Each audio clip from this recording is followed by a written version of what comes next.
சூப்பராக ஹோட்டல் டேஸ்ட்டில் ஒரு சிக்கன் 65 செய்யலாமாங்க. அதுக்கு ஒரு 3/4 கிலோ அளவுக்கு சிக்கன் வாஷ் பண்ணி நல்லா எடுத்து வச்சுருக்கிறேன். அரைச்சி வைக்கிறதெல்லாம் சேர்க்கறதுக்கு முன்னாடி ஃபஸ்ட்டு 65 பொடியை நல்லா சிக்கனோட பிரட்டி வச்சுக்கோங்க. அதுவும் இந்த பிரீத்தி 65 பொடி ரொம்பவே டேஸ்ட்டாக இருக்கும். இப்போ ஒரு மிக்சர் ஜாரில் வெள்ளைப்பூடு, இஞ்சி, தேங்காய் இதெல்லாம் போட்டு நல்லா ஒரு சுற்றி விட்டுட்டு அதுக்கப்புறமா தயிர் ஊற்றியே நல்லா அரைச்சிக்கலாம். நல்லா அரைஞ்சதுக்கப்புறமா அதில் ஒரு முட்டையை உடச்சி ஊற்றி நல்லா பிளெண்ட் பண்ணி விட்டுக்கலாம். ஒரு சுற்றி விட்டாலே போதும், நல்லா பிளெண்ட் ஆயிரும்.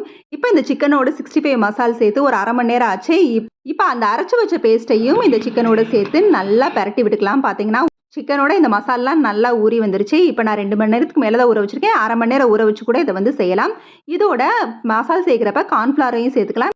இன்னும் கொஞ்சம் சாஃப்டாக இருக்கும். தயிர் சேர்த்தாலே சிக்கன் சாஃப்ட் ஆயிரும். கார்ன்ஃப்ளவர் சேர்த்தா இன்னும் சாஃப்ட் ஆயிரும். தேங்காய் கண்டிப்பாக சேர்த்துக்கங்க. அதுதான் இந்த மொறுமொறுப்பு தன்மையை கொடுக்கும்.